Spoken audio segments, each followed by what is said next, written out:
படுகிற வேதனையும் ஆண்டவர் அறிந்திருக்கிற தேவனாய் இருக்கிறார். அல்லேலூயா.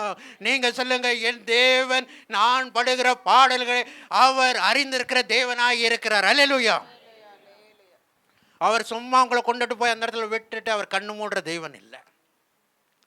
நீங்க கூக்குரலை கொடுக்கிறதை அதை கேட்காமல் போகிற தேவனே இல்லை. நீங்க கூப்பிடும் போது அவர் கேட்கிறார். உங்களுடைய எல்லா காரியத்தையும் அவர் பார்க்கிறார். உங்க உணர்வை அவர் அறிகிறார். நீங்கள் சந்தோஷமாக இருந்தாலும் அவர் அறிகிறார். நீங்கள் துக்கமாக இருந்தாலும் அறிகிறார். உங்களுடைய நீங்கள் கண்ணில் தண்ணி விட்டுட்டு இருந்தாலும் அவர் பார்க்கிற தேவனாக இருக்கிறார்.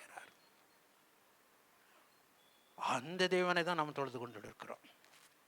அப்போ அவரே சொல்றார், என் ஜனங்கள் இப்படி எல்லாம் பண்ணாங்க, அதை நான் என்ன பண்ணேன், அதை நான் கேட்டேன், அதை நான் நடந்தேன்.